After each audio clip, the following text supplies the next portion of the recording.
And Rhonda is the Communications Department Director here at the School of Public Health, and she's going to be talking about documenting your experience and some of the kind of legal issues around pictures and what have you.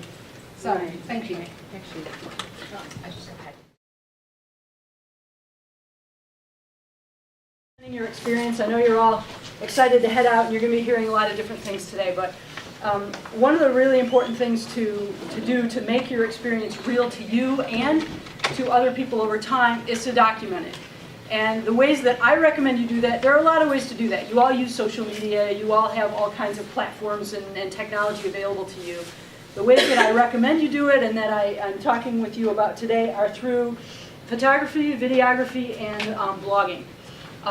You obviously can use other social media, and I do want to make a couple comments about other forms of social media before I get into the ones I just talked about.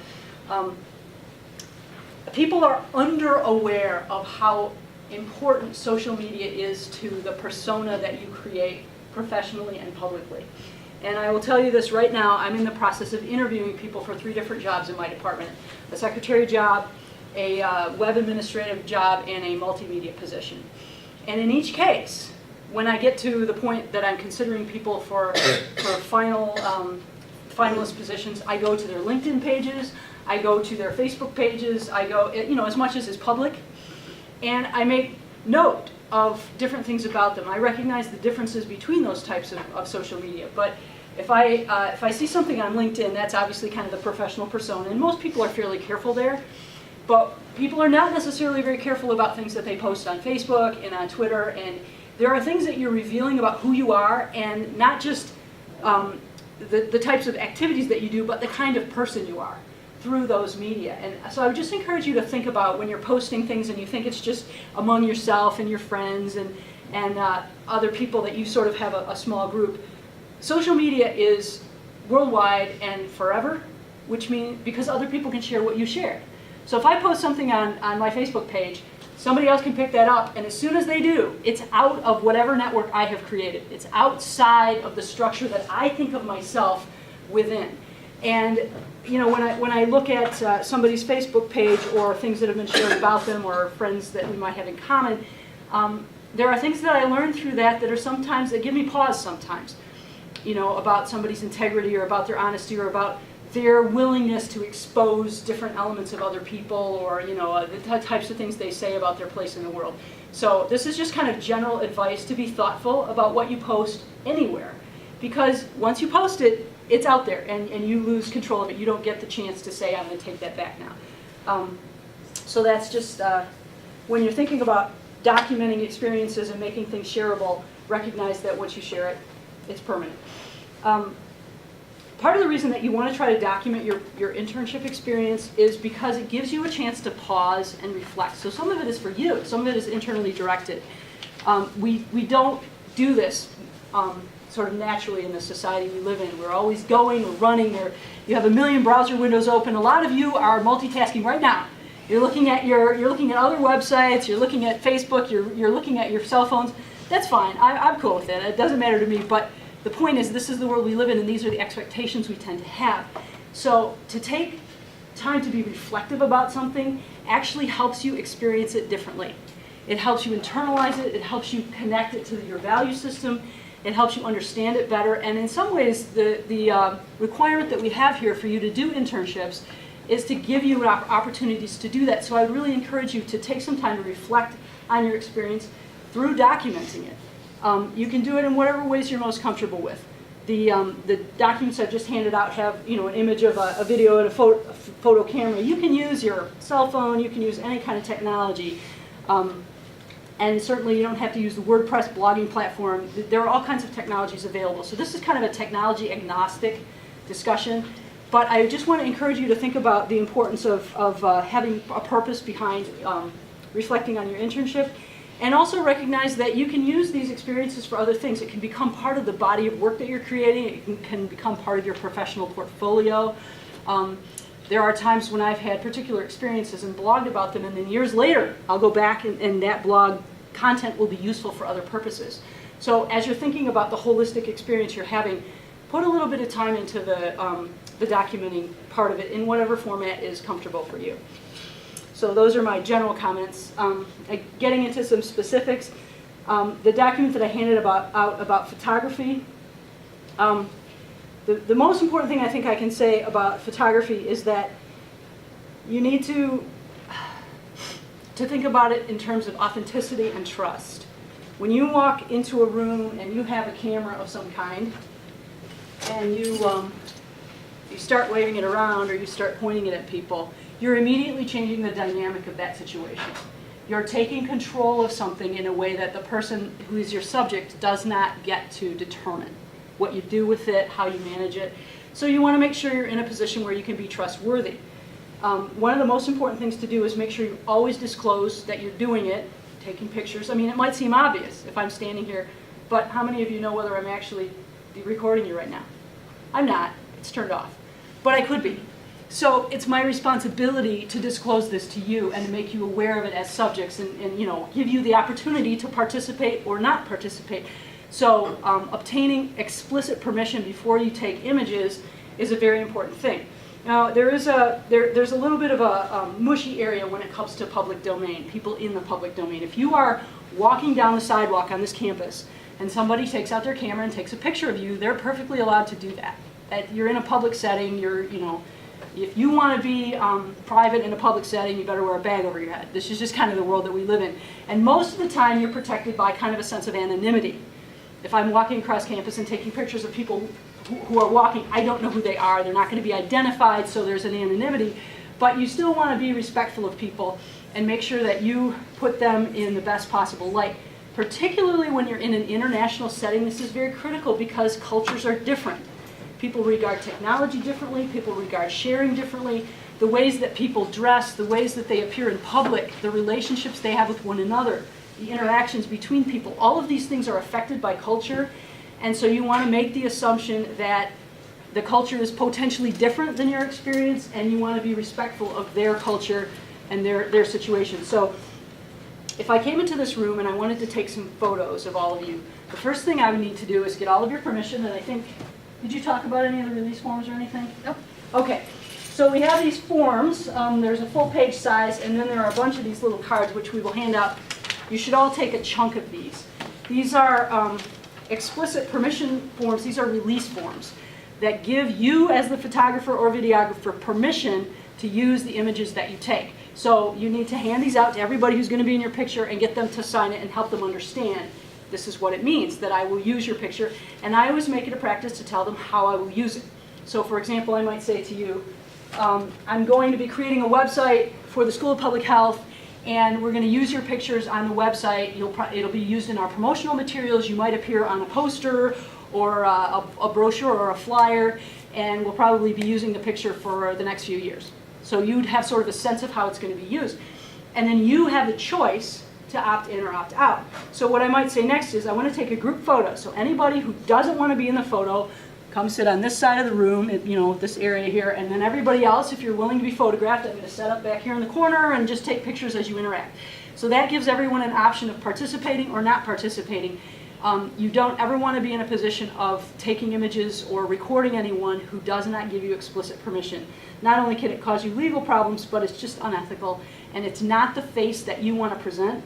One of the things that you will find, whether you like it or not, is when you go out into a public setting and you are a part of the School of Public Health, you represent the School of Public Health. In fact, for many of the people you meet, you will be the only face of the University of Michigan School of Public Health.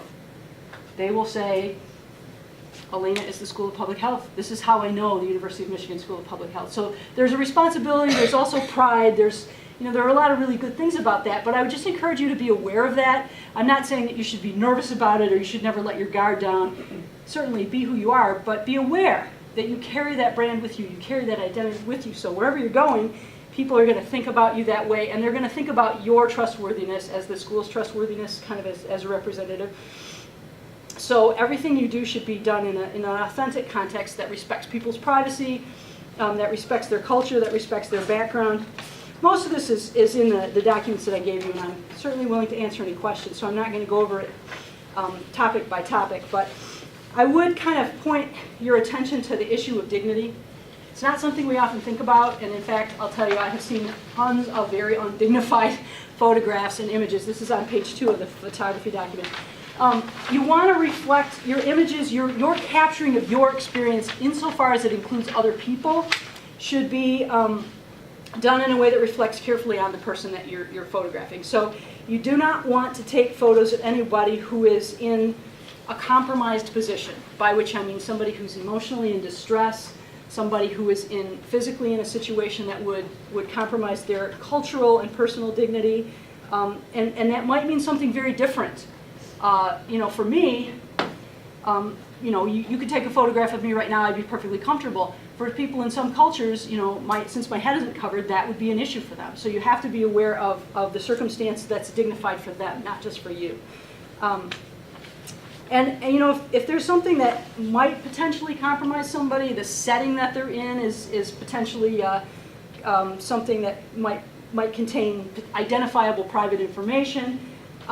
You should err on the side of not taking a photo of it or of asking for very explicit permission. So even though I've handed out my card here and you've signed a form that says I can use it, if I take a picture that I think might be problematic, I can just show it to you and say, do you have any concerns about this? And make sure that they say, yeah, that's fine for you to use. So let's see. Oh yeah, children is a very big issue. We have almost no photos of children. If you look through our websites and our marketing materials at the school, this is very intentional because you have to take an extra step when it comes to children. You have to have their parent or guardian's explicit permission to use their photos. And we are even more careful than that. We almost never use images of children that are individually identifiable. There are just a lot of risks associated with that, particularly with regard to this issue of us losing control of the content that we have. I'm sure you've all seen really cool, really cute pictures of your friends' babies and small children on Facebook and other places. And I always cringe when I see someone identify, look, it's my new daughter, Charlotte. Yeah, that's probably not a good idea, because now Charlotte can appear anywhere for the rest of eternity, and it's children don't have the agency to make those kinds of decisions, and we can get into difficulties with that. So anybody, and by children, I literally mean minors, so anyone who's under the age of 18. We do have, when you're talking about teenagers, it's a little bit different, but the same rules still apply. They're not as compromised as younger children, but you still want to be really careful. So if you're in a situation where there are kids and you want to take pictures, try to take pictures of things that would show like a group of people from a distance, or from a 3/4 angle, or something where you wouldn't necessarily be able to identify the individual faces of the kids. And if you do have any children in your pictures, make sure you have their parents sign off on the actual photos that you're going to use. We have had to take photos down, and photos have become completely unusable. They're wonderful photos because we have children in them that aren't released for our use. So that's an important thing to keep in mind. I want to talk a little bit about ownership. So you own your pictures. If I take a picture of you here today with my phone, I own that. That's my picture.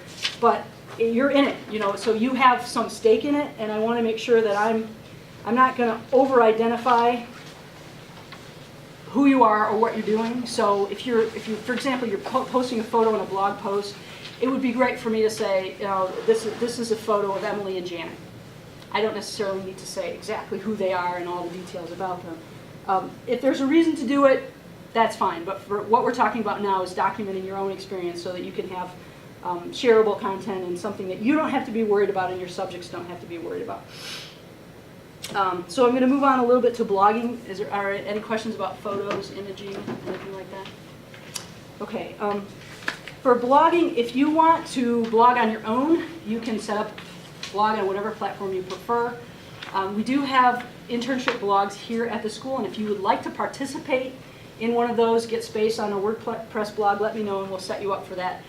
We have a lot of students who do really good stuff on blogs, and I appreciate it very much. It's the kind of content that I cannot create, I cannot duplicate. It has to come authentically from you. And that's really the key principle, going back to authenticity, making sure what you say is real and genuine and true and in accord with your values. It's not necessarily just a stream of consciousness, so be a little bit thoughtful about it, although I would say try not to overthink it too much. You're not necessarily writing for a dissertation, and that probably wouldn't get read on a blog anyway. You're documenting your experience. You're talking about what you felt, what you experienced. A very key thing about blogs that makes them readable and attractive and appealing to readers is that personal experience. So it's a reflection. It's not necessarily reporting. It's what you felt, what you experienced, how it was for you, how it changed you, how it met your expectations or didn't meet your expectations, what sorts of things you learned from it. So it's sort of an internally focused but outwardly placed type of storytelling. And I think the best blogs that I read have those vignettes. They have stories, they have examples. So it isn't just something that becomes preachy. It's really about, I went into this community and I had this experience and this is how it changed me, and this is what when I was working with Joe on this project, etc. So there's a real element of specificity to it. And when you're doing blogs, you really should consider adding photo and video to them. The way that images and words work together is hard to describe, but both of them make the other better. So you get something that's better than the sum of its parts. And if you're going to be blogging on SPH blogs, just be aware that you sort of co-own it, which means that we will keep it. It'll probably stay online indefinitely. So we don't edit blogs. If I ever edited something, it would be, I've never had this happen. It would be something highly unusual. There's something I'm concerned about, and I would always contact the author and talk to you about that. But so it's not like we're moderating it or telling you what you can and can't write, but it is sort of a co-owned space between you and the school. So just want you to be aware of that. That's within the school's blogs. If you set up your own, that's your content. So that's pretty much all I had to say about blogging. I do want to talk a little bit about video, because video has some, this is the second document I gave you. Video has some specific unique characteristics to it. When you're taking a photograph, you look through your viewfinder and you frame the photo and you click, and then there's a snapshot of whatever you're seeing. When you're taking video, there are a lot more background elements, especially if you're moving. If you just have a static camera, that's not necessarily the case. But when you're taking video and you're walking around and moving around, you're picking up different background elements. You're picking up different people. You're picking up things that might be unexpected. So you have to have more of an awareness of what is happening with the video. You also have to have a little bit more skill in creating video footage that isn't going to be jarring or problematic. Simple things like panning. I don't know if you've ever seen those videos where somebody will start here and then they'll do this, and you get really seasick from that kind of thing. So, the speed with which you take images, I would recommend, if you're planning to do any video, do some practice before you go. Be comfortable with it before you go. And then I've given a lot of information in this document that you can read through yourself about creating good video, framing shots. Some of this also applies to still photography, but there are a number of things that you can learn about it.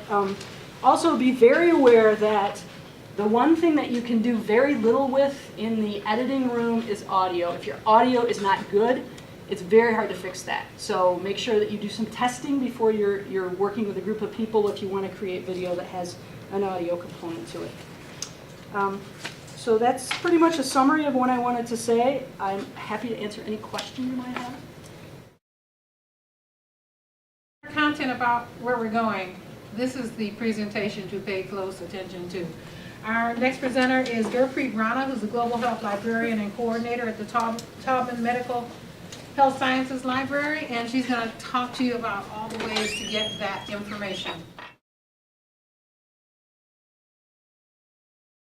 So I'm going to talk about what well, we're going to get it. Okay. I actually recognize many of you, and some of you actually have come to talk to me and do consultations on your projects and the information that you do need. So I'm going to talk about just very briefly about information empowerment. First of all, you want to do some prep on the research or the projects you're going to be working on when you go abroad. So really thinking about that as well, but also thinking about the cultures that you're entering. There's no better experience than actually experiencing the culture, but there's also a real need to research the place that you're going to before you do that, so you don't have as much culture shock, or you are sensitive to some of the general cultural needs.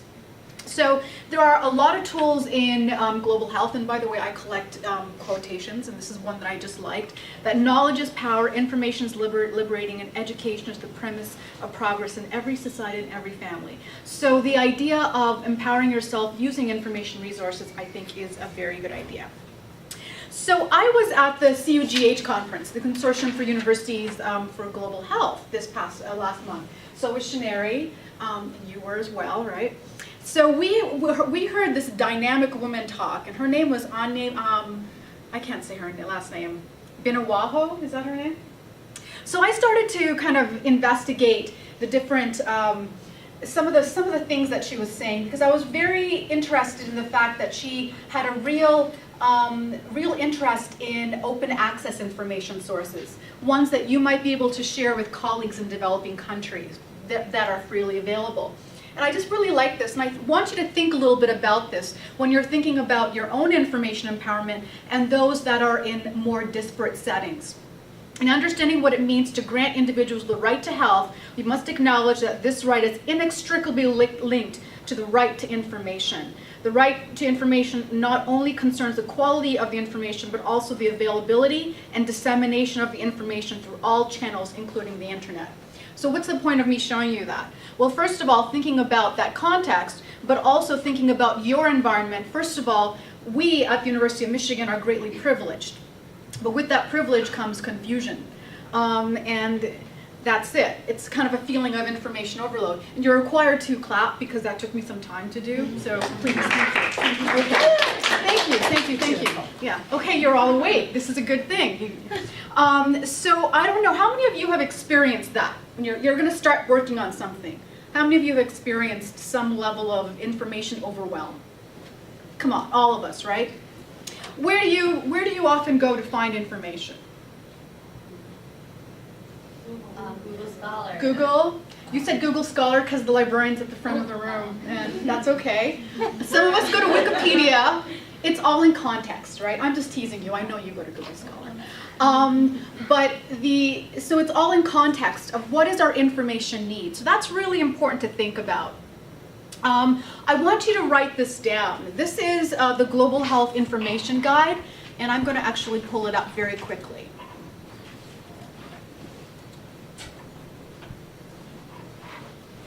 Give you an opportunity to write that down. By the way, if you did not write it down, if you're on the main SPH homepage, if you go to Taubman Health Sciences, which is right on the main page if you had never noticed it before, you'll see the link of public health guides there. And one of them is the Global Health Research Guide. So this is what I wanted to really focus on, are some of the information sources that I've put together. This is not everything. It is a very good collection of information sources that some are freely available and some are only available to you as a University of Michigan students. This is for research, cultural background information, thinking about just country profiles, health policy, public policy information. That's me. My mom's sitting beside me, but I cut her out of the photo. And my email, if you click on that link, you'll be able to directly send me an email if you either want to talk and do an individual information consultation, or if you have a question that you'd like answered by email and that I can help with. So here, what I've emphasized, I want to emphasize some of these databases. Yes, you're going to search in PubMed sometimes for some of the research you're working on very specifically. But many of us don't know that we have a database called Global Health. And that's something that I would like to rectify. It is a very strong database, particularly for global health from the public health perspective. Popline, a database of reproductive health. So I'm not going to read through all of these because you can take a look at some of these. Some EPID sources like Health Map. What's going to be very important to some of you working in maternal mortality are the Millennium Development Goals. So some databases there. I'm not going to go to this tab here. I'm going to let you investigate that. Looking at global data and statistics. Often that's really the thing that's difficult to find out. If you're looking for a country profile, let's say you're going to Ghana, right? Because I know you're going to Ghana.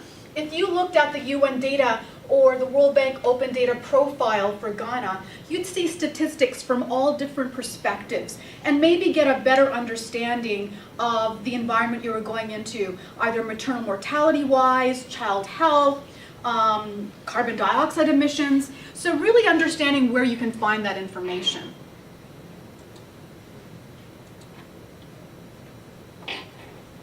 Record the slideshow. Okay, so that's the guide, and this is really what I wanted to talk to you about, is because global health is so interdisciplinary, you're going to be looking at different diverse sources. You'll look at medical and public health databases, but again, you want to look at the socio-cultural, the public policy, the psychology, women's studies. So a lot of those databases are the ones that I have kind of focused on the guide that I'm making available to you.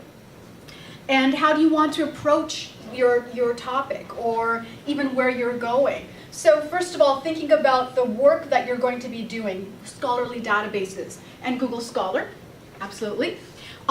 Exploring statistics. And one is also not only exploring the statistics, but using data visualization tools. So what I was able to do in World Bank Data Explorer, which is a free resource, I was able to say, okay, I want to see maternal mortality in Africa. Just the births per 100,000 births. What's the maternal mortality?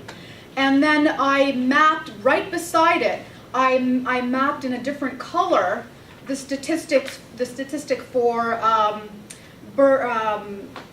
births attended by medical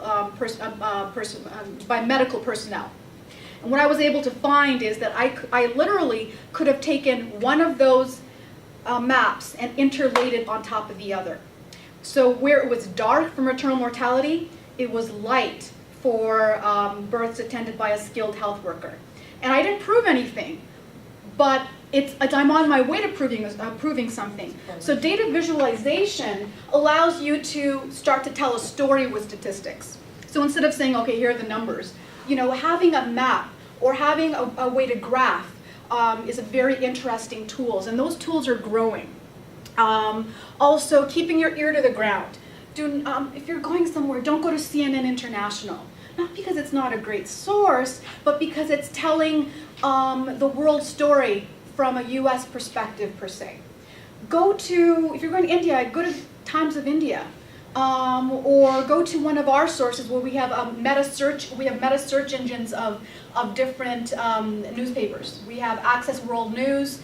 The library also buys Library Press's display. Another way you can meta search for different countries of information. So that allows you to kind of get a perspective. I think that's one of the most important things you can do before you leave for the foreign location that you're going to, is go to the news sources. And that's going to be very important. Country profiles, again, that can be a very simple looking at the CIA fact book, or it can be much more in-depth, looking at maybe World Bank information or particular health information from the United Nations or the WHO. Mobile apps. I'm not going to go into that too much today. They are available, they do exist. If you are going to be using a smartphone, I can give you some recommendations depending on what your information needs are. You may be using some of them already. Oops. I keep having to do this. So that's basically my spiel. That's my email, Preet, which is the name I usually go by, @umich.edu, and I don't want to get into too much overload, but what I do want to focus on here is also the link here to Global Health News, and I'll show you two of the meta search engines that I recommend. One is Access World News, it's for users only, and the other one is Library Press Display. The others that are listed here are also very helpful. One that I like a lot is a free source called Health Map. It's outbreak information. Has anyone ever used Health Map before? It allows you to find, this is news sources, the WHO, different health organizations, and it also includes personal information. People are reporting it in as well. The CDC is involved here. And you can find out what type of outbreaks are going on today in different countries. So let me just pick here, let me pick this one right here. Looks like in Gujarat, according to a news piece that came through Google News yesterday, cholera has hit Ahmedabad, and children have been hospitalized. This is a country level one here as well. Spain, there's meningitis in a particular neighborhood. Can click on that and go to the news story. So this is the idea of just pulling together a Google map with that type of information, and you can go much more in depth. So when you were looking at, this is probably all the flu. This is all flu. Waterborne illness.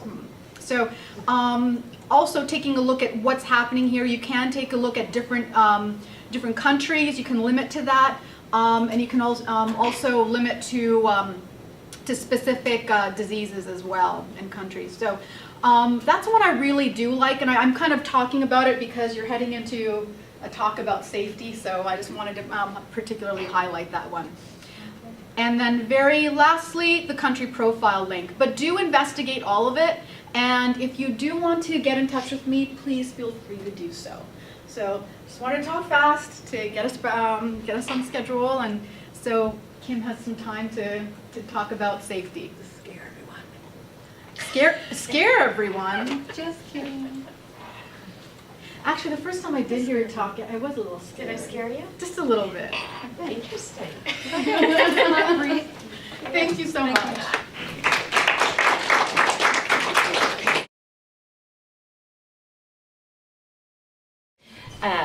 Just to give you a little bit of background, I've been with the university for about 1.5 years now.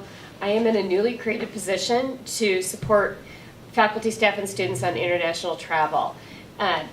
It's an interesting position in that when I was in college and I traveled overseas, there wasn't anyone that actually monitored health and safety, and so they pretty much just said, have a good time, be careful, don't go out alone at night, always go out with a buddy, and learn lots and have fun. And it's nice to see how things have changed over the years. There are about 18 to 20 universities that now have staff members that are dedicated to full-time positions monitoring health and safety situations around the world. And so that's what I do here. And I'm just going to cover some highlights, and I'm happy to answer questions if you have them. A couple of things to cover first. This is essentially the policy-related issues, which you've probably already heard through your school, but I'm just going to cover them just in case. You do need to register your travel in the travel registry. So if you're doing your internship and it's university related, you'll need to register in the travel registry. You will need to have health insurance. This is covered through HTH, and you can work with the school. I know that in some cases SPH might provide the coverage for you. In other cases you purchase it. It's $1.10 a day with a $5 admin fee. I'm not going to talk a whole lot about that because I know that Bill is going to talk a little bit about health insurance while you're traveling, but I'll touch on some key points of it to keep in mind. And then if any of you happen to be going to what we consider higher risk destinations, like Mexico, Kenya, Nigeria, there are different countries that have different levels of risk, and we do a lot of monitoring. So if you happen to be going to a country with a higher risk destination, we ask you to complete a safety plan, which is mentioned on here. And I'll talk about that a little bit further as we go into this. All of the information about the requirements for student travel is on this link. And I'm leaving this presentation behind so that you'll have access to it through the school so you can go to these links later on. I don't want to necessarily click through everything right now, but you will have access to it. Some things that you want to think about before you go are personal safety issues. Think about the language of the country that you're going to. Can you communicate in the language? Do you have any basic language skills? If not, is there a way you can start to learn some of the language skills before you go? What are some cultural considerations? What is the appropriate attire both for men and for women in the country that you're going to? Will you need to wear a headscarf? Can you wear a skirt? Do you have to wear a long skirt, or is a knee-length skirt okay? All of these different things you want to look into ahead of time. I also always encourage people to look into local crime and safety for the area that they're going to. Find out what are common crimes in the country or the area that you're going to. A lot of this is available online, and I'll give you some resources through State Department and other country information that you can find out information about it. One of the ones that I always like to ask people about, this is probably what scared Gurpreet, I'm sorry she had to leave, but has anybody ever heard of an express kidnapping? Nothing like that? Okay. So express kidnappings are one that's a common crime that happens overseas. It's basically you hail a cab, you get in the cab, and sometimes in places cabs are shared, and so other people might share the same cab with you. Sometimes that's okay, sometimes it's not okay. Sometimes the bad guys, or bad guys and women, might share a cab with you. And what happens is they might hold a weapon on you. The cab driver drives you around to numerous ATM machines. You're forced to withdraw money. ATMs don't necessarily work the same way in other countries as they do in the US. So you might only have $500 or $1,000 in your bank account, but they'll drive you around and you'll withdraw $300 here and $400 there and another $300 here, and you'll go through more than you have in your account. If you cooperate, for the most part, they pretty much take you around until they get as much money as they can and then they dump you. Always just, it's better to cooperate in those cases than to try to fight back, because oftentimes you can end up being hurt quite seriously at times if you try to fight back. Get somebody, at the end of it, you ask the police, you ask a local person, someone will help you to get in touch with the police, to get in touch with your embassy, and so forth. That's considered an express kidnapping. It goes by different names in different countries. Those are things that you want to look out for when you're traveling.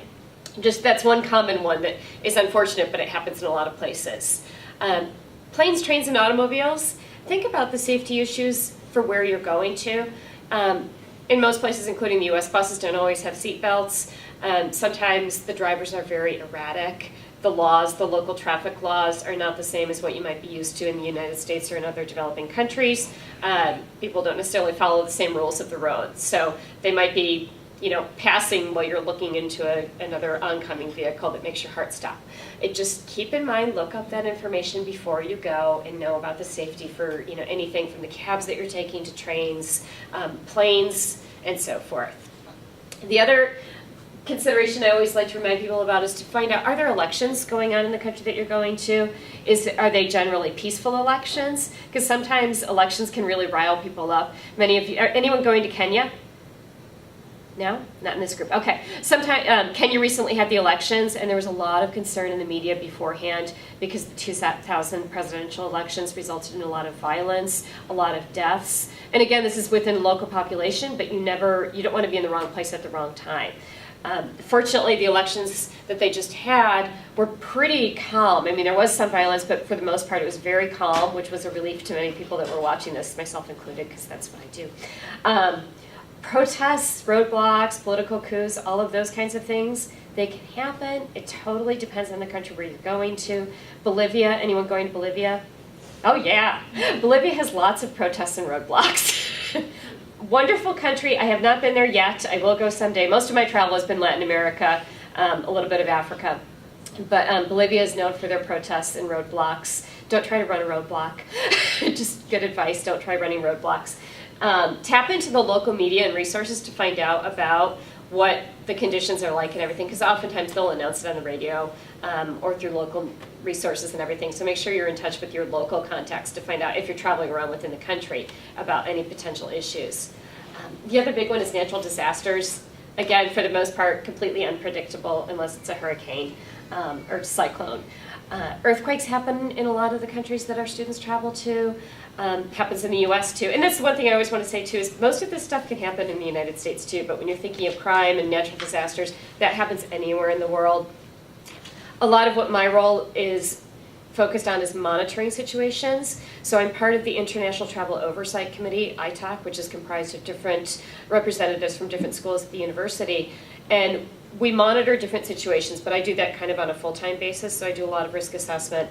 And then when I see that there's something happening, a situation might be getting a little bit more dangerous or higher risk, oftentimes I'll reach out to travelers through the information you put in the travel registry and check in to see if people are okay. So, for example, North Korea and South Korea, that's been in the news a lot lately. Anyone going to South Korea?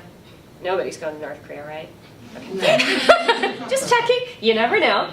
I just reached out to travelers in South Korea just to check in and let them know that we're monitoring everything to see if people are okay and everything. That's kind of what I do on a regular basis. Sometimes I ask for a response, sometimes I don't. Feel free to respond. Let me know if you're doing okay and everything. If I ask for a response, please do respond. Especially with large earthquakes, oftentimes that happens where the media in the US especially focuses on it and 30 people dead, 500 people dead, and it just keeps escalating. If your family and friends haven't heard from you, they're calling the university to find out if you're okay. So if you have means, let your family know that you're okay, let the university know you're okay as well. Questions so far? Okay. In thinking about preparations before you go, I highly, highly, highly, highly encourage you to visit the travel clinic at least 6 to 8 weeks before you go. I have heard that the travel clinic is pretty booked up, so if you have not already contacted them, do so tomorrow and find out if you can get in or if they have a recommendation for a nearby travel clinic to go to. You want to do this ahead. Don't rely just on what the CDC online information has to say. That may be helpful, but it may not be up to date, and only the travel clinics will be able to give you that full information. They'll go through, there's an online travel health program that you can do. It takes maybe 10 minutes, a survey that you fill out before your appointment, and then you schedule a health appointment. It's different than a physical exam, so you want to bring any immunization records with you. If you have one of those yellow WHO cards from prior travel, bring that with you. That's the World Health Organization yellow card. Not everybody will have one. And as well as a list of current medications to bring.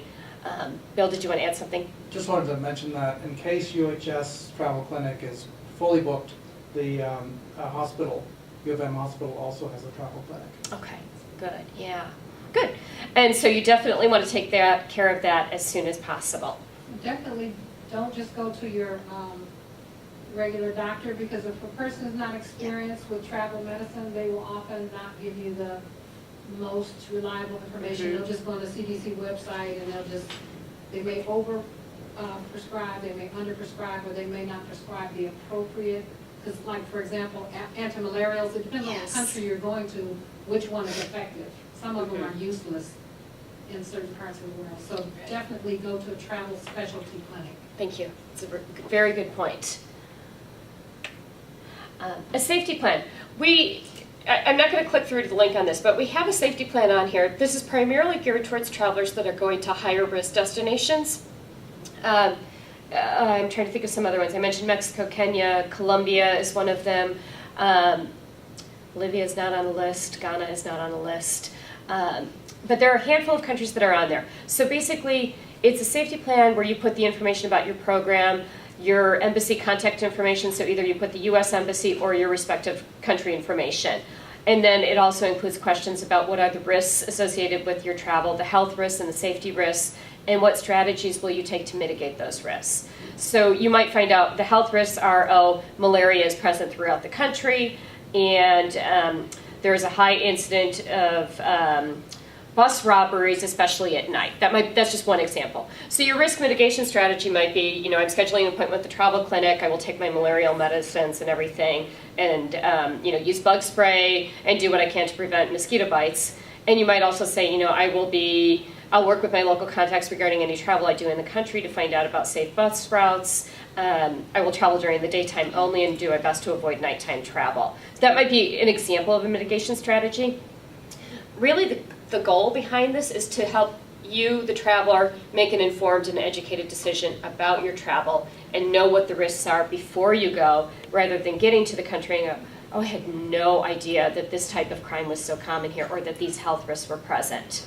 It also has the emergency contact numbers on there too. So if something happens, if you're a victim of crime, for example, notify the embassy, your respective embassy. Let them know. They oftentimes can help you out if you want to, for reporting into the local police, for example. They might be able to have somebody go with you, or you might want to ask somebody from your host institution, someone from your host family, someone that you've made a good connection with, accompany you. I would recommend that in many cases rather than you going to the police station on your own to report a crime. It's helpful to have someone who knows how things work in the country to accompany you for that.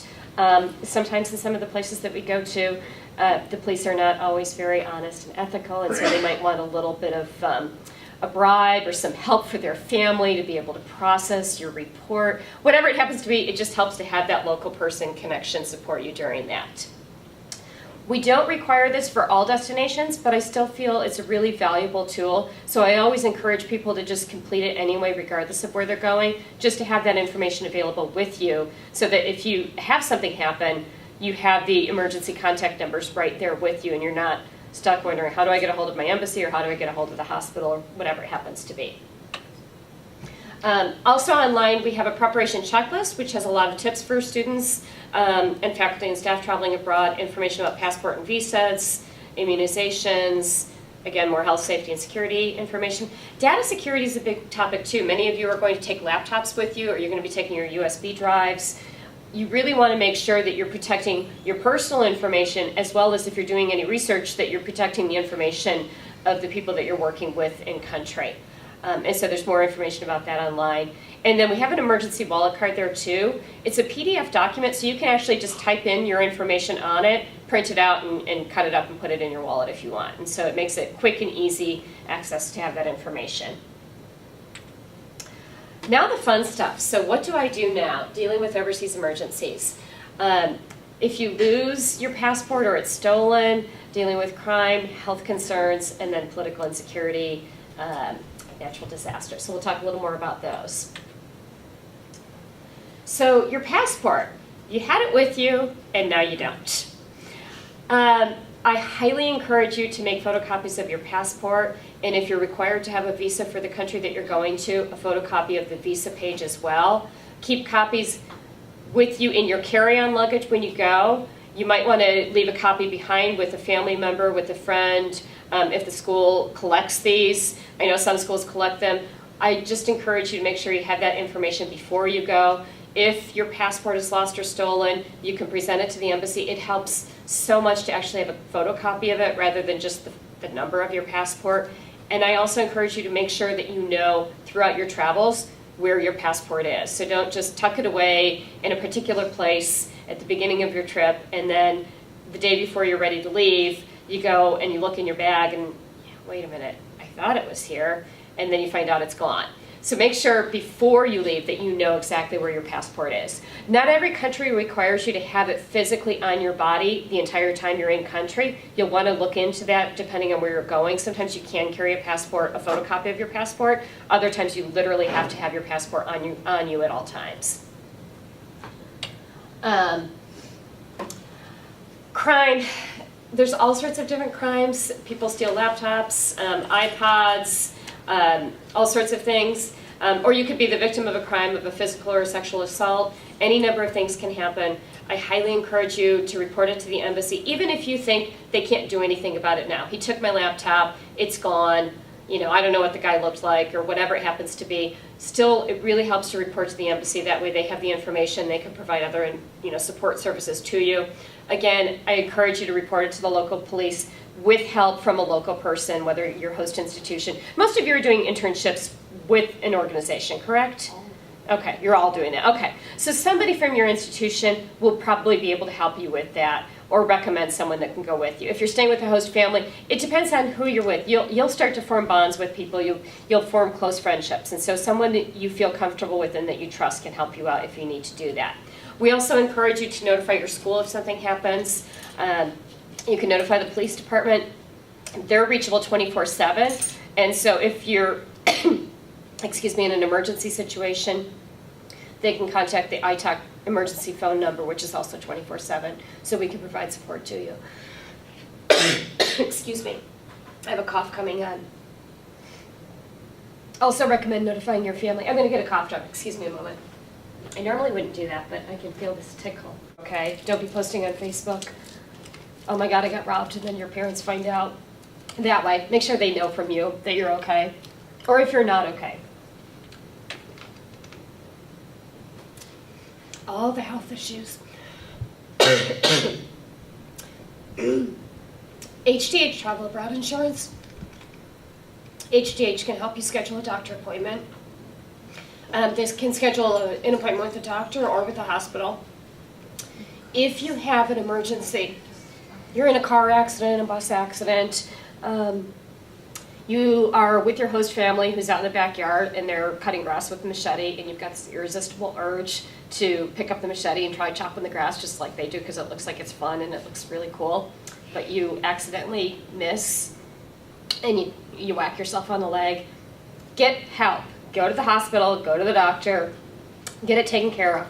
If you're bit by a dog, go to the hospital. Even if you've gone through and had the rabies shots before you left, you still need to go to the doctor and have follow-up shots. So make sure that you do that immediately. You might have to pay for services, you might not, it depends on the hospital you're going to. HTH oftentimes will pay for services in advance, so you don't have to pay out of pocket. Make sure you're in communication with them though. And I'm going to let Bill cover a little bit more on HTH because I know he's talking in a few minutes, so I won't go over all of the insurance questions. And then all the unique things that happen on earthquakes and political insecurity and everything. The Japan earthquake and tsunami and Arab Spring were both very big events for the university. We had a lot of people in Japan and in Egypt. We evacuated a lot of people from Egypt during Arab Spring, and that was done in coordination with HTH Insurance. We have political insecurity and natural disaster evacuation coverage. You're all covered by it. You're not paying anything more for it. If there is a major, major event like that, and HTH makes that determination that we need to move people out of there, we will work with you to get you out of the country. This is why I always tell people it's so critical to have your information in the travel registry. So even after you register in the travel registry, please go back, enter your local phone number, because most of you are probably going to buy local cell phones. Enter your local cell phone in the registry, because if we only have your US phone number, and we've got your UMich email address, and that's it, we might have a really hard time reaching you in an emergency. And when everything is going crazy, we really want to be able to reach you as quickly as possible to help out. So I highly encourage you, as soon as you have that cell phone number or number from your local host agency, please enter that in the registry. STEP registration, that's the Smart Traveler Enrollment Program through the State Department. That's another way to register your travel. That's not through the UMich. It goes through State Department, but they'll send you emergency messages, so if anything happens to be going on in the country, like South Korea, they've sent out messages to travelers in South Korea about what's been happening right now. I definitely encourage you to register for that, or if your own country has a similar registry system, you would register with that. Political insecurity, natural disasters, always monitor the local news. Check in with your host family, your host institution, everything. Find out if anything is going on that you need to be concerned with. If they recommend you don't go to work today, don't go to work. Because there are different situations that can come up and they might recommend that. Always stay in touch with your local contacts and with your UM contacts. I know many of you probably have plans to contact someone at the school, maybe on a weekly basis or every other week, whatever it happens to be. Stick with those contacts. And always check in with your family and friends, because they're the ones who end up calling the university to find out if you're okay, because they haven't heard from you. So it's really good to make sure that, especially if you hear something on the news, like, oh my God, there was this major earthquake. Your family doesn't know where you are in relation to where that earthquake was. Let them know you're fine. It was 200 miles away, or it was 50 miles away, but you're still fine, whatever it happens to be. I'm not going to click through all of these, but these are a number of resources available that you can take a look at. We look at a lot of different resources, not just through the State Department, but also through other countries. And so, for example, when we're looking at higher risk destinations, we look at what the State Department has as far as travel warnings go, but we also look at what other countries' travel advice is. So we're always looking at Australia, Canada, France, the United Kingdom, for example, just to put it in perspective, because the US has one perspective. Other countries have their perspectives. And I think it's really important that we're not looking at it from just one country's perspective. So we always do look at information from different countries. These are just some of the resources online. We have other resources available too, including links to other countries' travel advisory systems. So just kind of as a wrap up, we've talked about the pre-departure preparations, registering in the travel registry and health insurance, the preparation checklist, and then talked as well about your travel planning, health and immunizations, the safety plan, which again you can do regardless of the destination that you're going to, and different resources, and then all the fun dealing with emergencies. I'm going to stop at this point. Do you have questions so far, though? None? You're just so thorough. Have I not scared you? Did I scare anybody? Maybe. I didn't mean to scare you. I think it's important to really be aware of what the risks are. I love travel. I've traveled throughout Latin America, parts of Africa, and I haven't made Asia yet, but that's on my list. And I love to do it. Primarily, I do a lot of travel on my own too, so I really enjoy doing that. And I'm excited for all of you. I hope you have great experiences. And if you have questions, feel free to contact me. This is my contact information. Anytime, just send me an email or give me a call. I'm always happy to answer questions. Okay? All right, thank you. Thank you.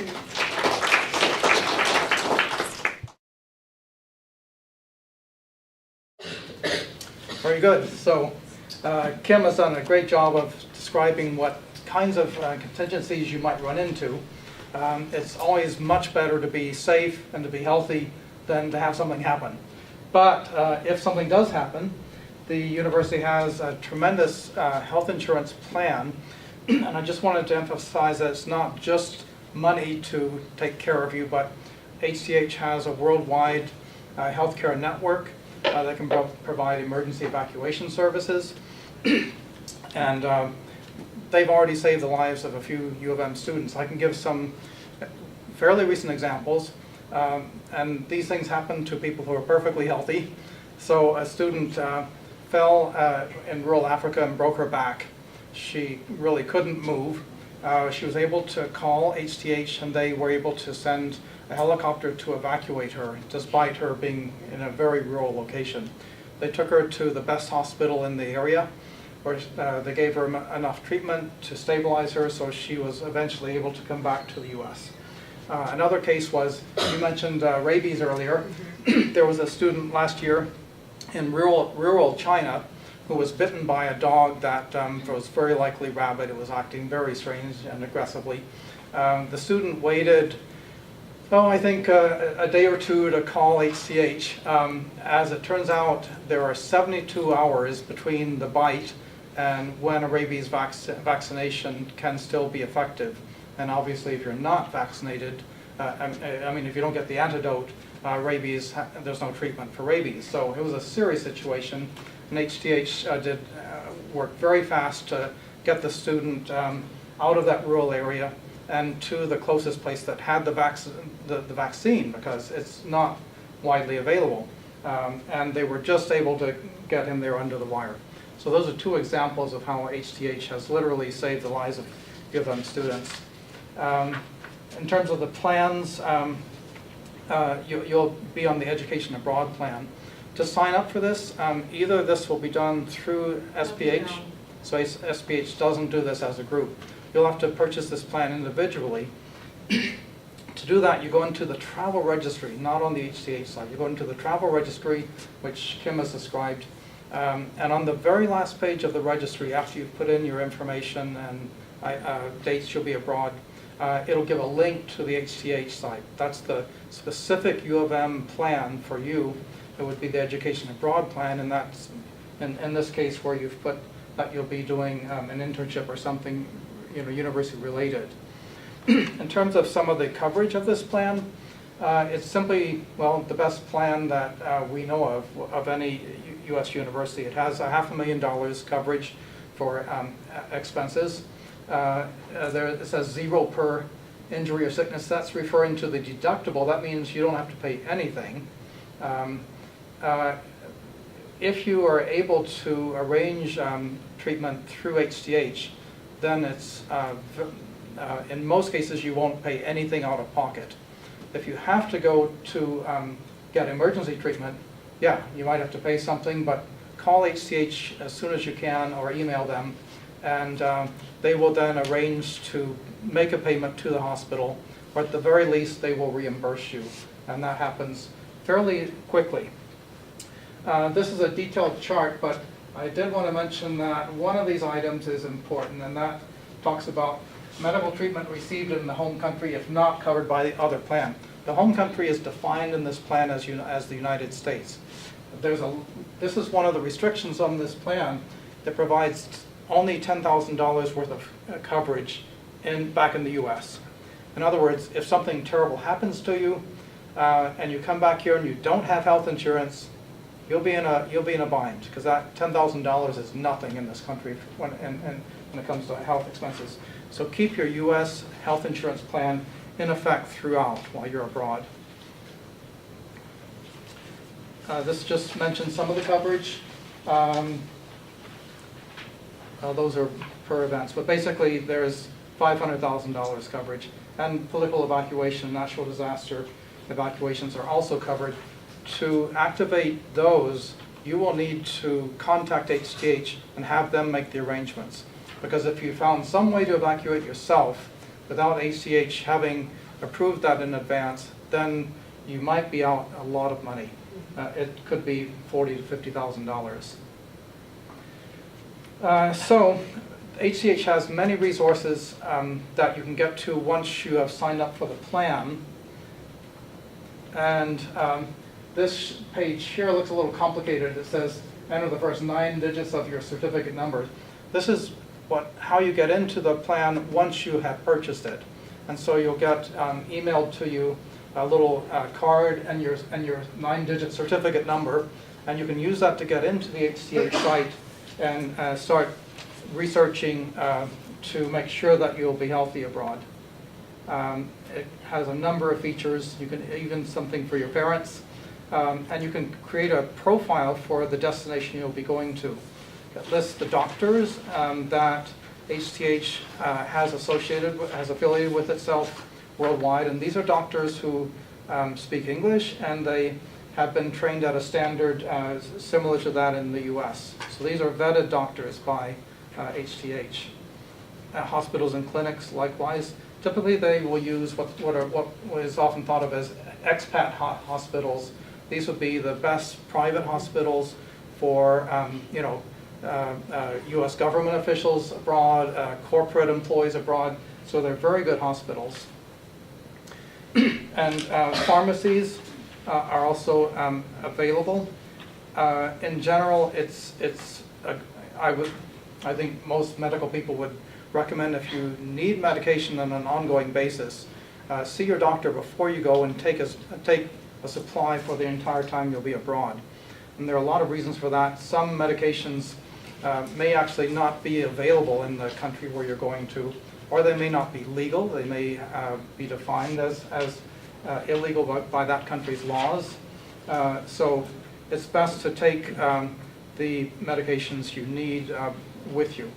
HTH also has security, that is safety information about all the sites. Then in terms of what to do if you're sick or injured, if it's a major injury or you really have to get health care immediately, just do that as quickly as you can. And again, your local people will be the best source of telling you where you can get immediate care. And then contact HTH and they'll take it from there. They would, for example, if there's a hospital that they consider inadequate for the particular treatment you might need, they'll evacuate you to the nearest hospital that has the highest quality, the Western, U.S. style healthcare. And you want to identify yourself as a member of the University of Michigan group plan. Contact HTH. And here is the number that you can call HTH. That's a collect number, 1-610-254-8771. If you call that number, tell the operator it's a collect call. They will accept the charge, so you won't have to pay for that. And then you can start talking with the HTH advisor. This is the ID card that you'll get once you've signed up for the plan. And it lists that same telephone number on the back. And there's also an email that you can use as well. Maybe not if you need very quick assistance, but I've found them to be quite, they reply very quickly, typically within 5 to 10 minutes. It's assist@hthworldwide.com. And for questions, this plan is administered by the health service. So this contact information is basically for Laurie Burchett at the health service. And she can probably give you the most complete and best advice about using the plan. Any questions? Okay, thank you, Bill. Talk about attending to your emotional well-being during global experiences, and it's Professor Gary Harper, who's here in the Health Education, Health Behavior Department. So how are you guys doing? Everyone doing okay? All right, are you totally fried. I know it's the end of the semester. You've probably been here a long time, right? And how many people talk after me? One. One more? Okay. When do you want me to shut up? Just so I know when to I'll close it down. start flailing my Okay, arms. good. All right, so let me just tell you about myself first of all, because I think it's important you know who's talking to you, so I'm not just making stuff up, although I may make up some. So anyway, I'm a new faculty member here in behavioral health education. I came here from DePaul University in Chicago, where I was for 16 years. I'm a clinical psychologist, but also an epidemiologist, so I have both public health and clinical psych background. I've been doing global health work since about 2004. Most of my work is in Kenya. I'm in Kenya about 3-4 times a year, and then I also do work in Botswana, Zambia, just starting some, hopefully starting some new projects in Zambia, finishing up some in Botswana, and then I've been a bunch of other places in the world too. So, so a little bit about this. I've had some medical emergencies, so I would just echo, do all that stuff that you need to do, because nothing sucks more than when you're in the middle, and I was in a remote rural area in Kenya when I got extremely, extremely ill, and yeah, I was really glad that we had made those arrangements ahead of time. So yeah, so I would give props to the people who are taking care of your physical health needs. I'm here to talk about your mental health, so something that we don't often talk a lot about, but I think that mental health is just as important, maybe a little bit more because I'm a psychologist, than your physical health.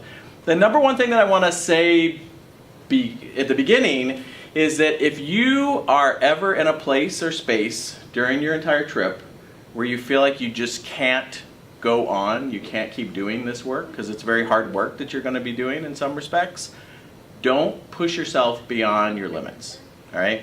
Some of you are going to be in really stressful situations. You may be in remote areas or places where you don't have any of the amenities of home. I was doing work in Haiti actually after the earthquake, and we were 20 people living in a room and, peeing off the cliff and, taking showers. I literally took a shower every day in a bucket, and, after a while it wears on you, physically, but then psychologically too. Especially, I think we're very cushy here in the US and we have a lot of nice amenities. And sometimes it just really gets to you. If you need to take a break, take a break. If you need to completely stop and come home, stop and come home. I talked to the folks before, and some student was worried about, well, what about my credit and this and that? None of that shit matters, all right? Your mental and physical health is number one. Safety is number one. If you are in a situation where it's not safe for you to go on, again, psychologically or physically, you need to get in contact with folks here, get in contact with your supervisor there, and make sure that if you need to come home, you come home. If you need to take a break, you may need to just take a day where you don't talk to anyone. Then you need to talk to your supervisors about doing that. All right? This is an educational experience. This is not your career, and it's you're going to not get tenure if you leave early or if you don't accomplish all your goals. Really, really think about your safety as number one. So I just want to kind of throw that out there.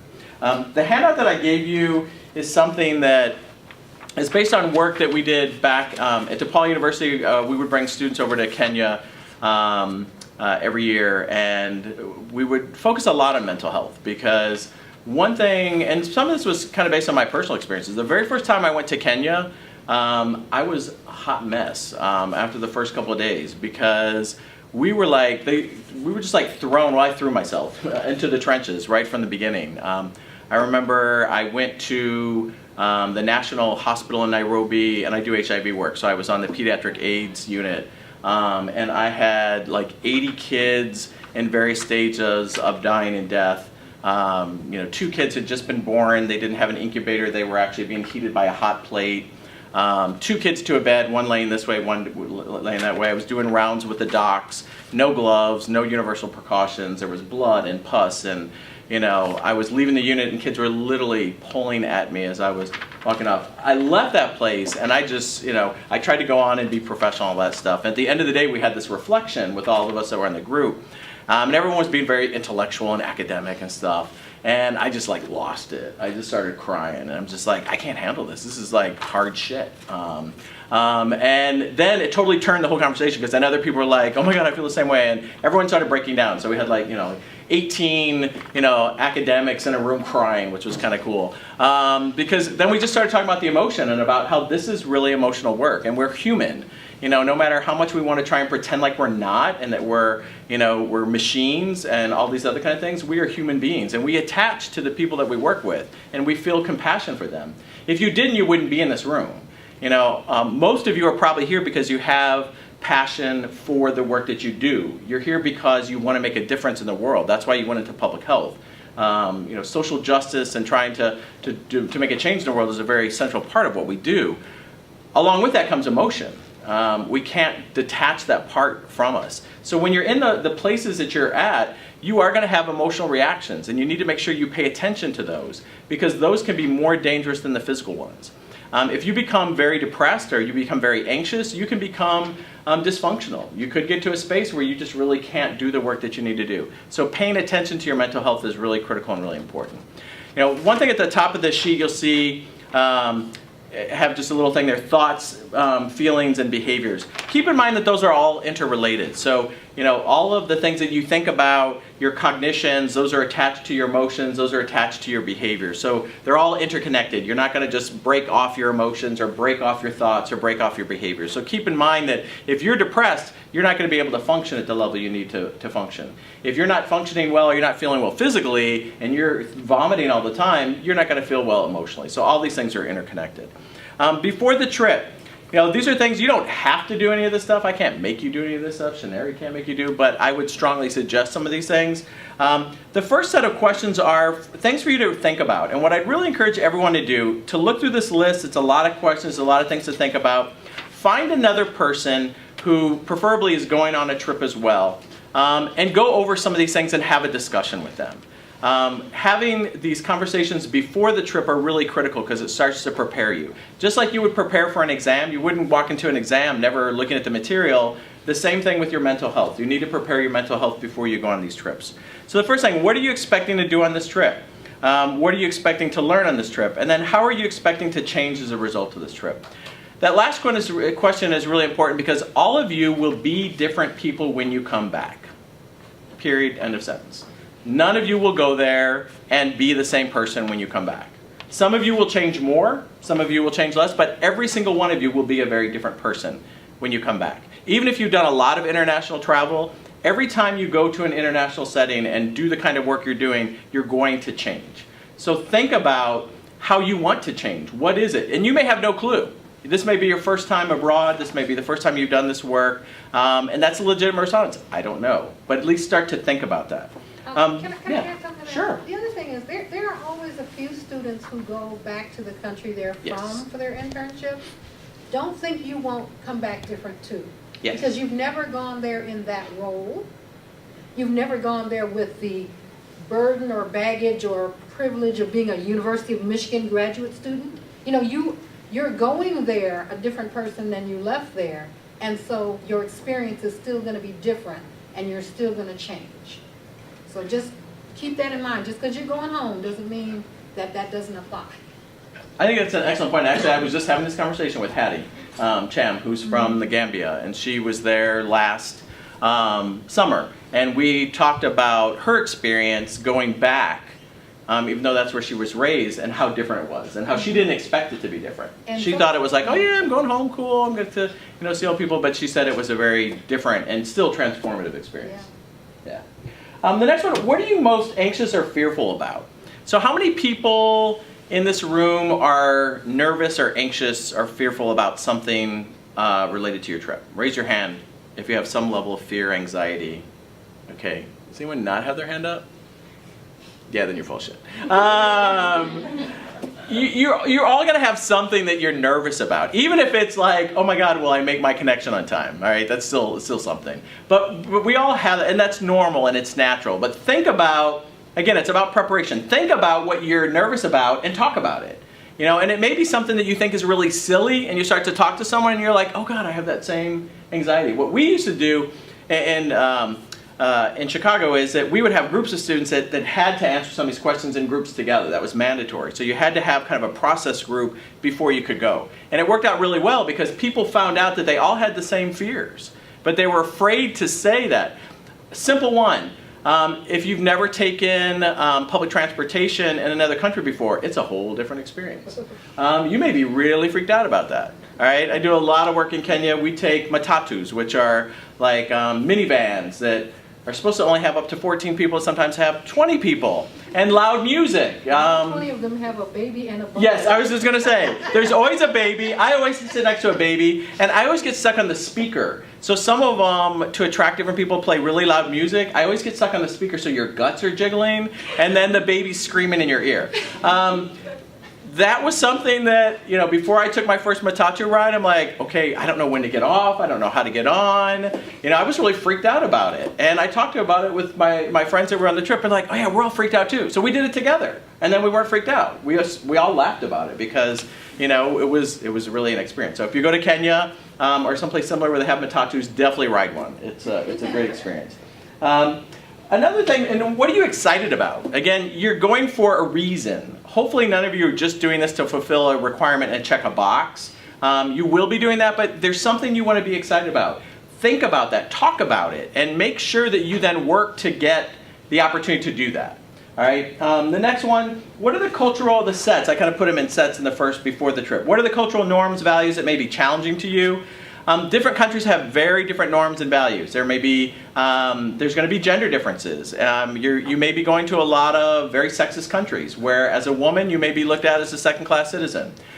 When one of my former students started going to Kenya with me, she's this very strong feminist woman who really fights for the rights of women in the U.S. and does all this work. She came to Kenya with me. None of the men would look at her. They would only talk to me to talk to her.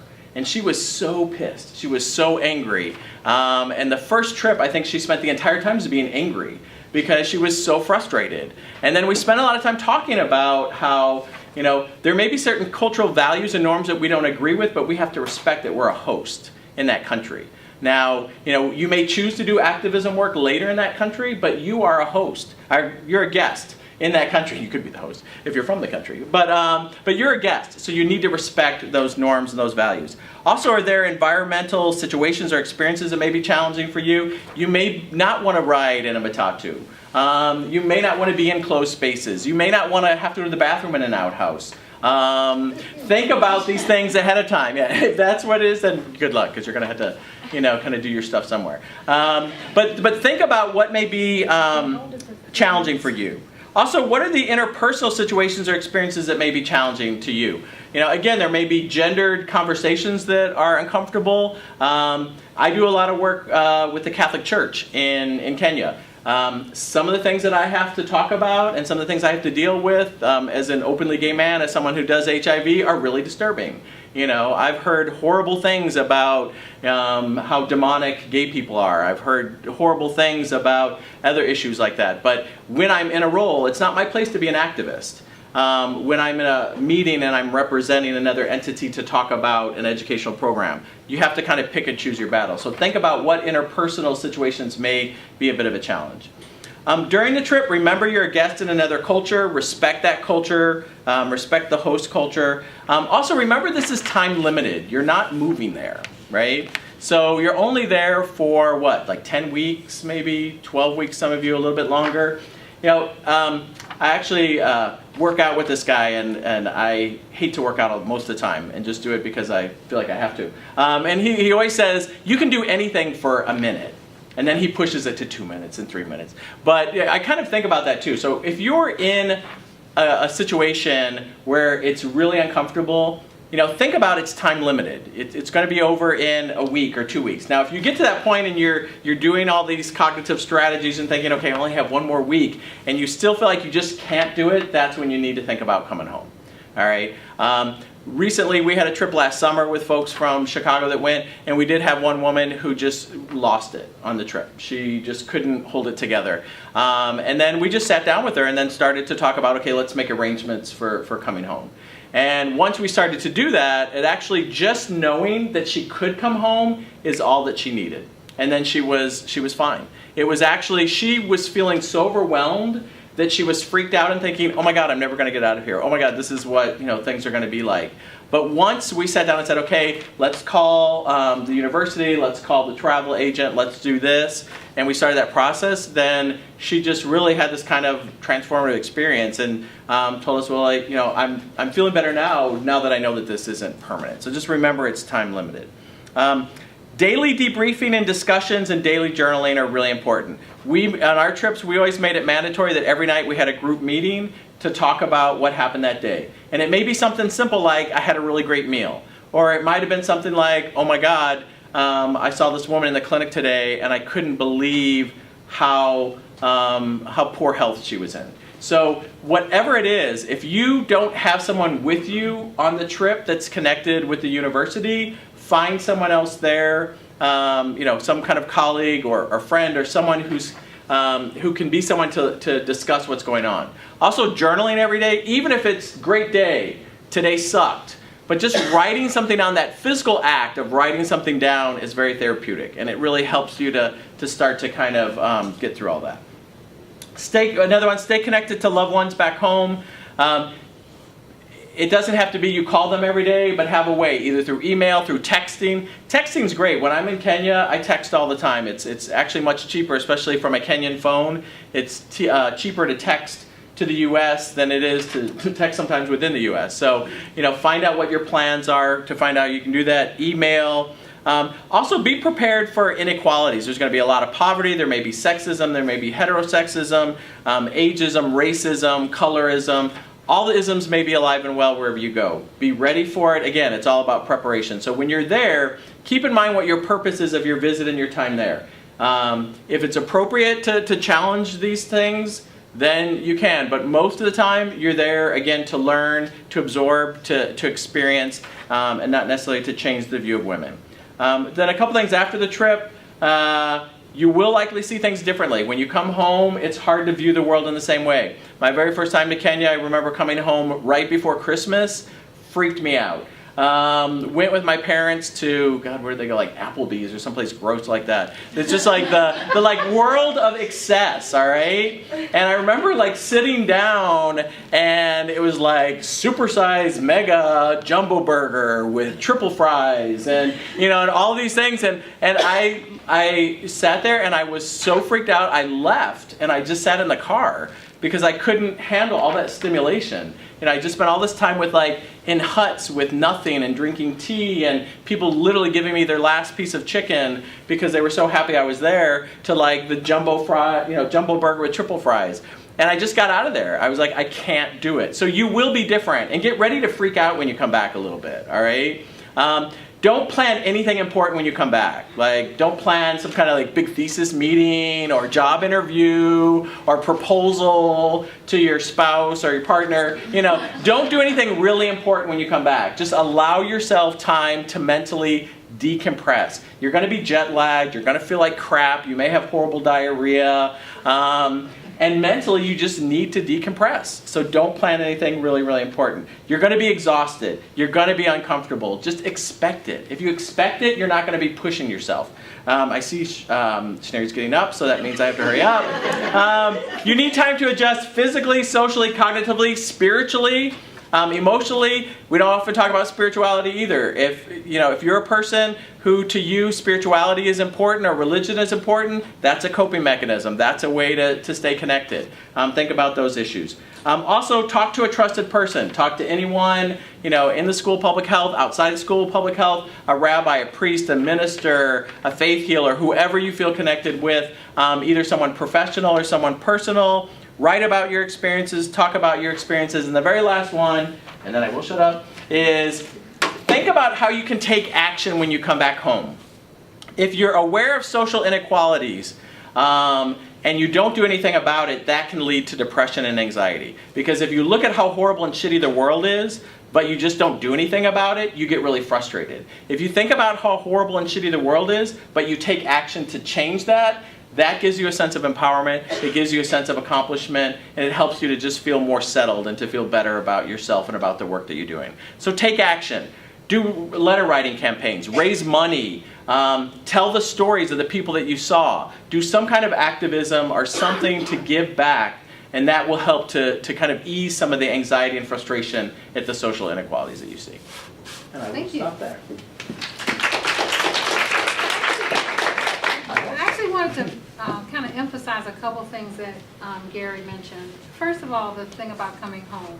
Obviously, if you're ill or injured, come home. If you're just feeling like you can't take it, I would say give yourself 24 hours. Right. Oh, yeah, definitely.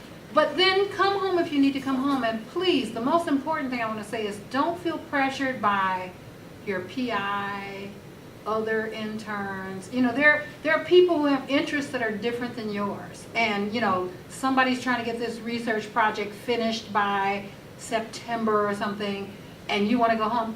Don't feel guilty or belittled or anything by somebody else who has a different set of interests, who tries to encourage you to stay if you know in your heart it's in the best interest for you to come home. And please, we've heard horror stories, so I'm saying that from experience. That's one thing I want to emphasize. Second thing I wanted to emphasize, yes, much of the world is not particularly friendly to women. Leave those clothes that you like to wear on the weekends to the out bar and to the necto, leave them here. You cannot wear them wherever you're going. You can't wear them there on the weekend. You can't wear them there at night.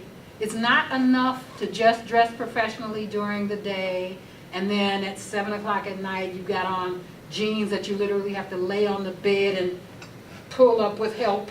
Because if the people that you work with see you, their opinions of you will be driven by their value system that says only certain kind of people dress that way.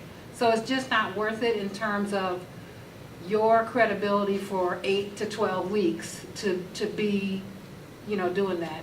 And then the third thing I wanted to say was, you're not required to contact us when you're having problems or if you need somebody to talk to or whatever, but you're certainly welcome to do that. If you need to just talk to somebody, we're there. When you come back, if you don't have anybody to talk to, or if you happen to be in the building and you just have a moment of whatever emotion around your internship, feel free to come and talk to us, because you already got our money, so there's nothing for you to lose in terms of credibility or anything with us. Going to your faculty advisor or whatever, you may feel that that's a little bit of a, the people that grade you might not want them to know. So we're happy to, be that sounding board or what have you at whatever stage.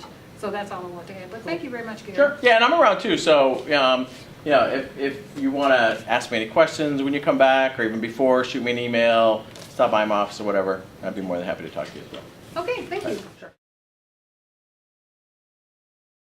Hi everybody. Sorry I'm not in my professional garb or my student garb or anything. I work at a vet clinic while I'm looking for other jobs. So I also have to apologize because I just found out about this today. So I'm using a PowerPoint presentation that was made for a 2-hour presentation last year, and I'm going to present it in 15 minutes. So, and I apologize, I would really love to get to know where you're going and kind of where you're coming from. But we're going to kind of skip over that and see what we can do with this presentation. So it sounds like the rest of the night, though, has been kind of the other pieces of this. So focusing on you, focusing on your experience, focusing on the safety. And then this portion of it is really going to be talking about the community that you're going to be working with. So just advocating for them a little bit too in this presentation. So is there a, do I have to click over here? You can take the mouse. This way? Okay, great. Well, I'll stand this direction. So this would be everything that we would love to cover in a 2-hour presentation. But here, we're really just going to kind of focus on setting your expectations, engaging in the community, and then also the exiting the community piece. We're going to skip these lovely introductory things. Christine, would you like me to sit there and do the PowerPoint for you? Sure, do you mind? That'd be great. Yeah.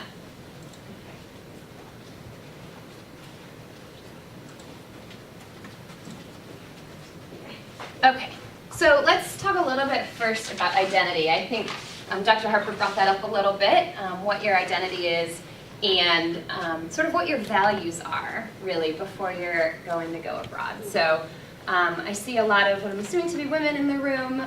You mentioned a little bit about perspectives on women from the community perspective, wherever you're going to be going. So I would add to your kind of before you go list of things to do is really think about yourself and what your identity is.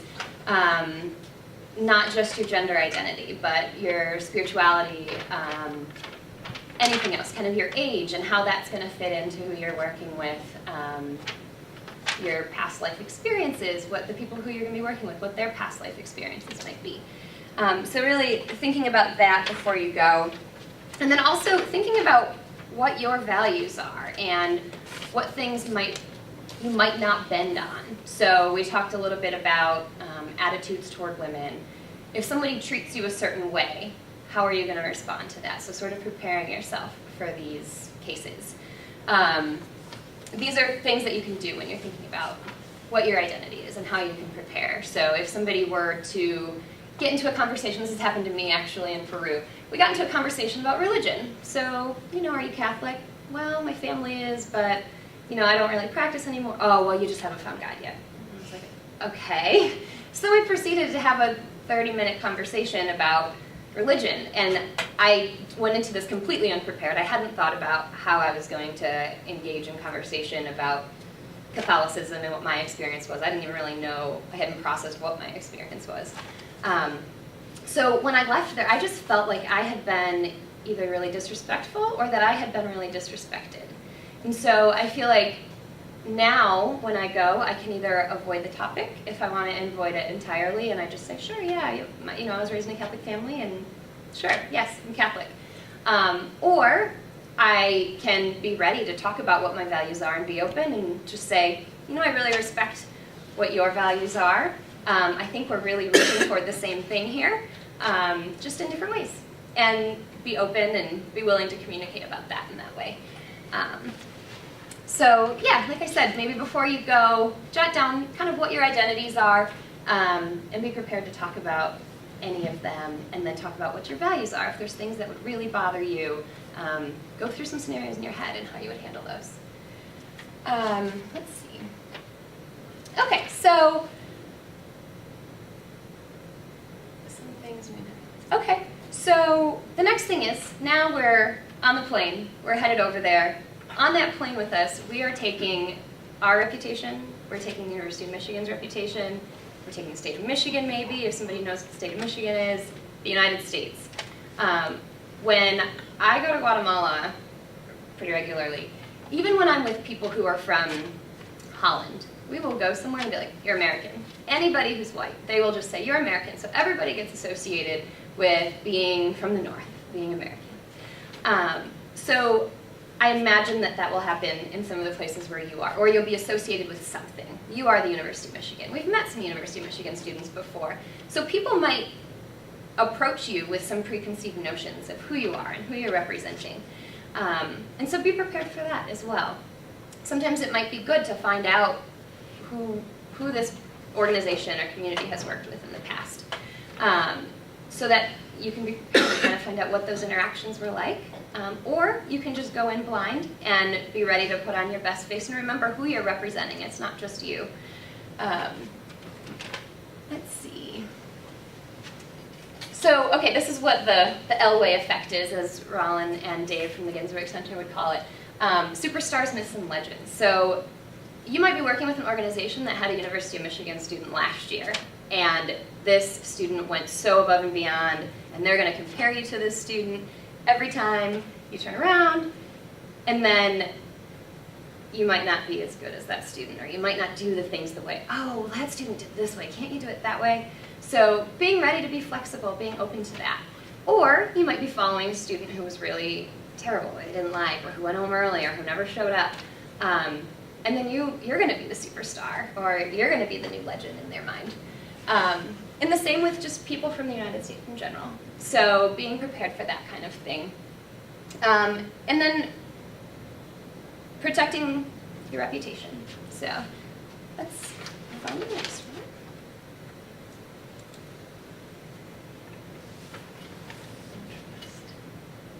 Okay, so this is kind of what we've already talked about a little bit. When you arrive, first time in the community, first time with a new organization, thinking about how you're going to build some trust with them. What's the first thing you're going to do? Are you going to introduce yourself? Are you going to remember names? This is a really important thing. My plan was to show a picture at the very beginning, tell you the name of the person, kind of ask you to think about what you saw in the picture, and then show it again at the end and see if you remember the name. So what kinds of things can you do to really gain some respect and trust in the community? Can you remember people's names? Can you remember a little bit about their history?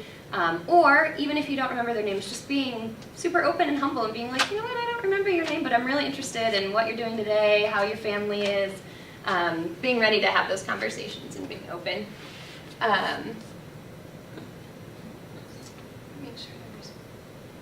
Yeah, and being you. So this kind of goes back to the identity thing. Don't be somebody that's not you, because then the next day when you go back, if you represent yourself differently, you won't be able to maintain that respect and trust, because the community is going to see that you're putting on these different faces. And so just being you, being open, and having a consistent message of who you are and where you're coming from. All right, and so this is the beauty of being new. So if you don't remember a name, it's okay. There's some, you definitely have a little bit of flexibility for some faux. Don't worry about Oh, it. that's really. It's fallen so many times. Yeah. Let's go to the next slide, because I think there's a little bit more detail, so we can skip through that. There's going to be a lot of slides in here. So when you first arrive, while you're getting to know people, really get to know the context where you're going to be working to. How many, just raise your hands, how many people have been to the place where they're going to be going? Wow, okay, so it's going to be really new to everybody, and it'll be really new to you too. I'm sure it's going to be a different context in some ways. So preparing time at the beginning of your experience to just walk around the town where you're going to be living, get to know your house, get settled in, and talk to as many people as you can. If you can communicate in their same language or through a translator, or just getting to know the people you can really be helpful. And at the same time, when you enter a new culture, I think we'll get into this a little bit in a couple slides, but there will be different kinds of handshakes, or when you walk into an office, do you just say hi and sit down at your desk, or do you have to talk to everybody? Do you have to get coffee? Do you have to do all of these things? And these are things that you're only really going to find out if your eyes are open and you're paying attention and really, really focusing on noticing how people do things, how other people do things. Go ahead, yeah. And then at the same time, if you mess up, if you do just walk in and sit down and then somebody's like, hey, why didn't you come over and say hi to us and ask me how I'm doing? You can say, oh, you know what, I'm really sorry, I'm new, I totally meant to do that, I forgot, let's start over. And walk in the office again and try that again. That's really the beauty of being new to the culture, just being humble and open about that. And then that last slide just said that doesn't work forever. How long are you going to be there? 2 months? 3 months? 8 weeks to 12 weeks. 8 to 12 weeks. So that's a really long time. I was in South Africa last summer for 3 months, and really after the second week, I felt like I had been there for a year. I felt like everything was just so straightforward. So 2 or 3 weeks in, you should kind of have the handshakes down and those basic things down. So let's take a look at some of the just challenges that you might encounter. How many people are going somewhere that doesn't speak English? All right, so in some cases you'll definitely have an English translator or not, or you might speak the language a little bit. that's one thing. Even if you have a translator, just showing some kind of respect that you're willing to try and just learn the hellos and how are yous and things like that can really, really go a long way. Even if it just means that the people you're working with are going to laugh at you, it gives you a little bit of something to bond over, certainly. And then looking at communication styles, this is kind of related to sort of the office life or even just randomly in the community. Are you supposed to talk directly to somebody, or are you supposed to first talk about, oh, how's your grandmother, or, you know, and then, oh, by the way, I really came here to ask you how I file this paperwork, or something like that. So these are things that you really should just be paying attention to in those first couple days you're there when you're new, or finding out as much as you can before you go. Nonverbal communication. So this is really important, especially in the countries where you're not going to be able to communicate in your first language, or the people you're speaking with are going to be communicating with you in English, so it might not be their first language or their strong language either. So again, nonverbal communication is stuff that you just pay attention to the first couple days while you're there, and really start to pick up on. So let's see, concepts of time. I'm sure this is the first example that everybody gives when you go to another country is sometimes things just take forever. It seems like it takes forever. So a community I work with in Guatemala, I tried to schedule meetings the first time I went there. Okay, let's have our meeting at 1 o'clock. It was 4 o'clock and I was still waiting. So being flexible, being ready for that, and just, I think this kind of goes back to your personal emotional health is, it's okay. You know, this is the way that things are done. It's not meant to be disrespectful, and just accepting that and then planning around that too. If you are a person who has everything right on cue, making sure to build that into your schedule too, things related to time. So, yeah. Something interesting about that time thing. Mm-hmm. In the United States, if you go somewhere and things don't start on time, it's completely acceptable for you to whip out a book or put your headphones on and just be in your own world. Don't do it wherever you're going. No matter if there's one person there, you need to talk with that person unless they're reading a book. I mean, the perception of you just not being social is so, I mean, it's an American assumption anyway that we're not social, and then for you to reinforce that by being in your own world. If you're waiting for a meeting and there are other people around, you need to wait together. Mm-hmm. And building on that too, okay, so you're going to be there for 8 to 12 weeks. I said it seems like a really long time, but really it's not a long time. So just for your own personal gain and for their personal gain too, it's a really short period of time you're there. So take advantage of every second you have to get to know people, get to know the community, get to know the culture there, just learning new things and using that time effectively. So we can move on to okay, so this is kind of looking at the importance of relationships. Here in the United States, things are very individualistic. So I have my schedule. I have to be here at this time. I have to be here at this time.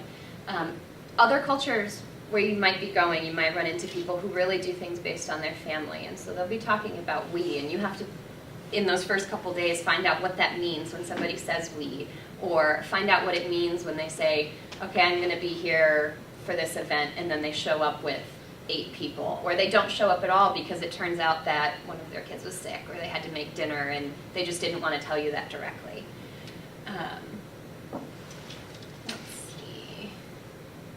Stereotypes we talked about a little bit. These are kind of coming back to the personal things that Dr. Harper already touched on. So we can skip through this. I know this is going to be a long PowerPoint, so I want to get through as much as we can. Okay, so faux pas is kind of what I talked about. You have a little bit of wiggle room in the beginning to make mistakes, but you got to come back through. And so these are some questions that we can certainly send this PowerPoint out afterward.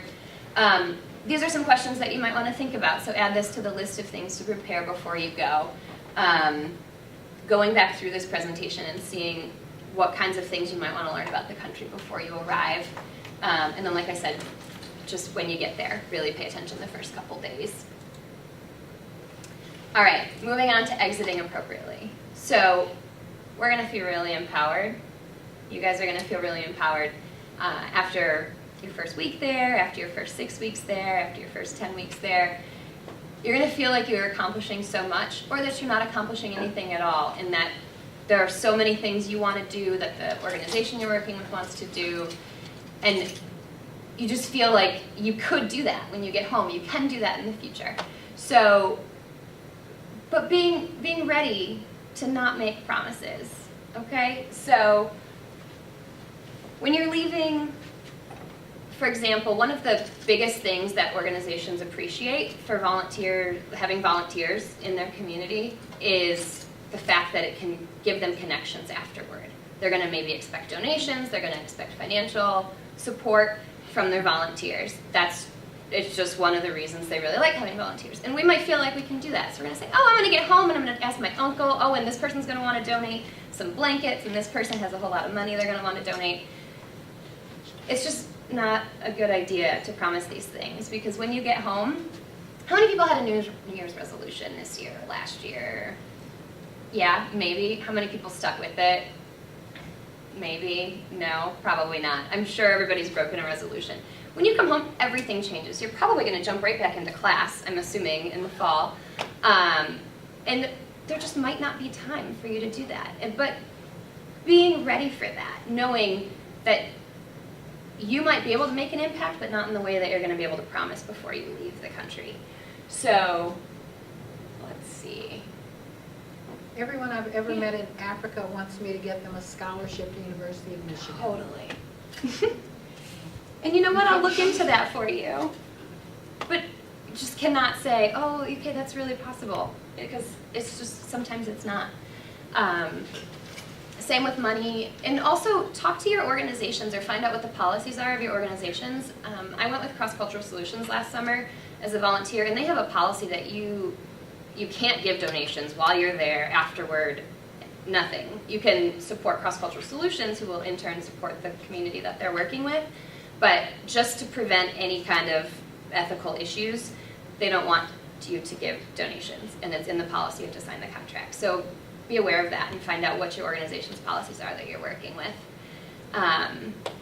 And I think, let's move on to the next.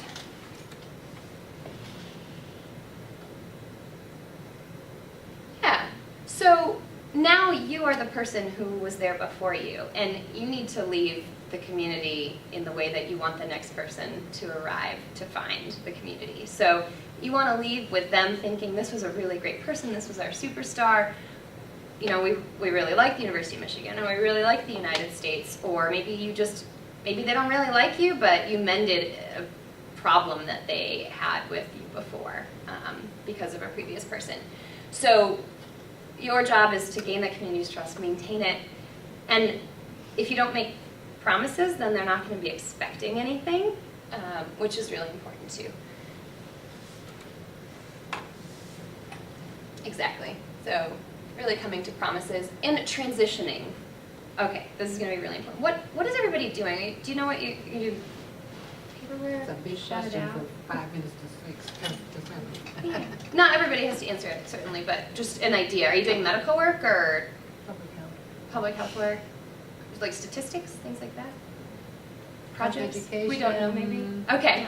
Research. Sure. All kinds of things. Okay, so before you leave, I would say a month before you leave, so like halfway through your experience, start thinking about how you're going to pass this off. So whatever it is that you've been doing. If it means that you have to train an incoming volunteer, or if it means that you have to train the local staff you're working with or community members, it takes a lot longer than you expect. I developed a database last summer for Cross Cultural Solutions and tried to squeeze everything into the last 2 days to train, and then things just come up and people couldn't meet with me. So I ended up having to literally write everything down that I wanted to pass on to them, because once I left I was gone and couldn't really communicate anymore. So that's important, the transition of the projects that you're working on.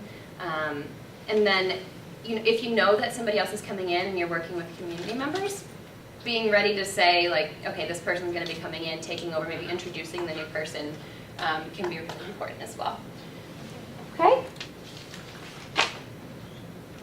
And Also, I just want to bring up contacting people after you leave. So you might make some really great connections while you're there, and you're going to feel like you want to be in touch with them afterward, or they're going to want to be in touch with you. So think about how you're going to handle that before you go, or even like right when you get there. And one, find out what the policies are of the organization you're working with. Again, with Cross Cultural Solutions, we were not allowed to have contact with the people outside of our experience. So I couldn't do that. But I do know somebody who stayed with the host family in Tanzania last year, and she got home and she realized she doesn't have their address. She was like, I'm going to send them a postcard. And then I was like, how are you going to send them a postcard? She's like, don't know. So if you feel like you can continue to be in contact with people, certainly remember to get their contact information. It sounds so stupid and simple right now, but when you're in the heat of it, you're going to be like, oh, I'll just see you tomorrow, or I'll just call you tomorrow, and then you realize that you can't. So kind of make a plan for that if you do want to continue to be in contact with them. Yeah, don't worry. There are plenty of things to be worried about, lots of things to prepare, but I'm sure that since you guys are all in this course too, you're preparing really well, and it sounds like you had really well-rounded preparation tonight too for the travel piece of the experience.